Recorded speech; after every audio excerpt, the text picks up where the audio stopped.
কি গাছ, এটার নাম কি? এর নাম হলো সাকুলেন্ট অ্যাচিভেরিয়া। অ্যাচিভেরিয়া, অ্যাচিভেরিয়া। আচ্ছা। ওইটা তো সাকুলেন্ট গ্রুপের, মানে আলাদা কিছু করে কিছু। এর দাম কত? এর দাম 150 টাকা। এটা 150 টাকা, মানে এই পটিংয়ে যেগুলো আছে সবই 150 টাকা করে দাম, তাই তো? হ্যাঁ, পটিংয়ে যেগুলো আছে সব 150 টাকা। আচ্ছা, সবই সাকুলেন্ট, আলাদা আচ্ছা। আলাদা নাম। এই গাছটার নাম কি? লক্ষ্মী কমল। এটা লক্ষ্মী কমলের মধ্যে পড়ছে, এটাও লক্ষ্মী কমল। হ্যাঁ, লক্ষ্মী কমল। এরকম দেখতে যেগুলো সবই লক্ষ্মী। এগুলো সবই লক্ষ্মী কমল, শুধু ওইটাই অ্যাচিভেরিয়া। দেখতে পেয়েছো? হ্যাঁ, ওটাই এগুলো- অ্যাচিভেরিয়া। এই যে লক্ষ্মী কমল একটা আছে, এটা লাল রঙের পাতা হয়ে যাচ্ছে। এই একটা যেন আগে দেখলাম বা দেখালাম। ওটা দেখলে তো এই তো ওইটা। হ্যাঁ, এইটাও, এই যে এটাও পাতা লাল হয়ে যাবে, পুরো লাল হয়ে যাবে না? পুরো লাল হয়ে যাবে। একদম টকটকে লাল হয়ে যাবে, খুব সুন্দর দেখতে লাগে। এই গাছটা, এটার নাম আমি লক্ষ্মী কমল।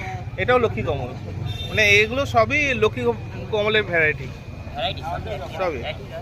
আচ্ছা, আরো দুটো তিনটে লতানো টাইপের গাছ দেখতে পাচ্ছি, সাকুলেন্ট কিন্তু। সাকুলেন্ট, এগুলো সাকুলেন্ট। এগুলো সাকুলেন্ট, এগুলোর নাম? এগুলোর নামটা ঠিক জানা নেই, সাকুলেন্ট। এগুলো সাকুলেন্ট, মানে এগুলো যা আছে জল ছাড়া গাছ, মানে জল ভেসে। মাসে একবার। এটা খুব সুন্দর দেখতে, এই স্পাইডারম্যানের মতন হয়ে আছে। তো কত রকমের সাকুলেন্ট আছে? অনেক রকম।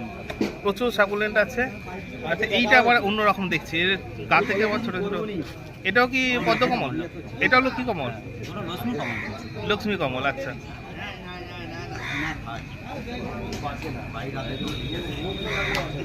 আচ্ছা, মোটা মোটা পাতাটা এটা? এটা ডাঙ্কি স্টেল। হ্যাঁ, ডাঙ্কি স্টেল। ডাঙ্কি স্টেল। ডাঙ্কি স্টেল, আচ্ছা।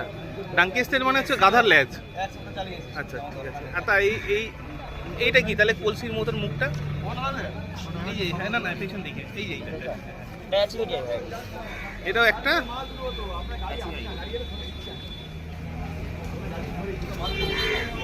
অ্যাচিভেরিয়া ভ্যারাইটি, এটা সাকুলেন্ট। Succulent Echeveria variety. দেখুন, এখানে কিন্তু একদম জল নেই, একদম আছে ময়েশ্চার আছে শুধু। জল কিন্তু দিতে গেলে নিষ্কাশনী ব্যবস্থা রাখতে হবে। এই যে প্যাকেটটার মধ্যে নিচের দিকে ফুটো করা আছে, নিচের দিকে ফুটো করা আছে, এখান থেকে সব জল বেরিয়ে যায়। আর এখানে বোধহয় এটার সঙ্গে বালিও মেশাতে হয় না? বালি, কোকোপিট, ভার্মি কম্পোস্ট সব রকম মিক্স করে। তাহলে এই যে গাছগুলি আছে, এই গাছগুলির বিশেষত্ব হচ্ছে যে এই গাছগুলো করতে গেলে আপনার যখনই নতুন জায়গায় বসাবেন তখনই কোকোপিট, তুষ, ভার্মি কম্পোস্ট, পাতা সার, সিন্ডার ইত্যাদি সব মিশিয়ে একটা সমান রেশিওতে কম্পোজিশন তৈরি করতে হবে। সেই কম্পোজিশন করে জল এরকম পরিবেশে দেবেন যাতে জল একদম ময়েশ্চার থাকে, জল যেন ভিজে ভিজে না থাকে, স্যাঁতস্যাঁতে। তো সাকুলেন্ট মানে এইটাই।